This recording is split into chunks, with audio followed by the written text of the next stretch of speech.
నమస్తే, welcome to prime 9 analysis. Dastagiri పులివెందుల్లో CM జగన్పై పోటీ చేయబోతున్నారా? దస్తగిరి రాకతో పులివెందుల రాజకీయం ఎలా మారబోతోంది? ఇప్పుడు ఇదే అంశం రాష్ట్ర వ్యాప్తంగా తీవ్ర చర్చనీయాంశమైంది. దస్తగిరి గురించి చెప్పుకోవాలంటే వివేక హత్య కేసుకు సంబంధించి ప్రపంచవ్యాప్తంగా ఉన్న తెలుగు వారందరికీ తెలియని పేరు కాదు. ఎందుకంటే ఈ కేసులో చాలా కీలక నిందితుడిగా ఉన్నారు, జైలుకు వెళ్ళారు, బెయిల్పై విడుదలయ్యారు.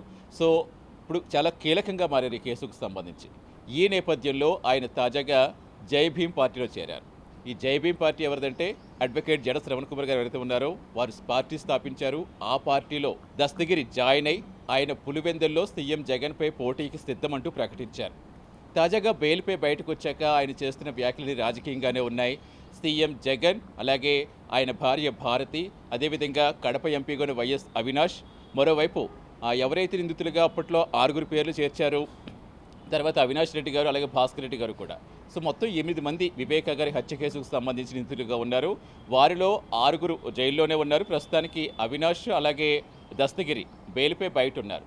సో వెంటనే అవినాష్కు సంబంధించి కూడా అవినాష్ని అరెస్ట్ చేయాలంటే, అవినాష్ బెయిల్ రద్దు చేయాలంటూ కూడా రకరకాలుగా వారు ప్రయత్నాలు చేస్తూనే ఉన్నారు.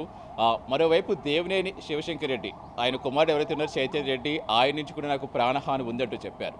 తాజాగా ఆయన చేసిన వ్యాఖ్యలు ఏంటంటే, ఆయన తండ్రి మీద కూడా వైసీపీ శ్రేణులే దాడి చేస్తాయి రీసెంట్గా, కాబట్టి తమ కుటుంబానికి ఖచ్చితంగా రక్షణ కల్పించాలంటూ సిబిఐలో కూడా ఆయన పిటిషన్ దాఖలు చేశారు.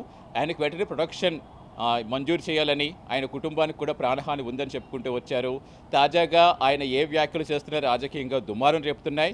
ఇప్పుడు దస్తగిరి పులివెందుల్లో జగన్పై పోటీ చేస్తానని ప్రకటించడం కూడా తీవ్ర చర్చనీయాంశమవుతోంది. మరి దస్తగిరి రాకతో పులివెందుల రాజకీయం ఎలా మారబోతోంది? ప్రచారంలో ఏ అంశాలు ఆయన అస్త్రాలుగా మార్చుకోబోతున్నారు?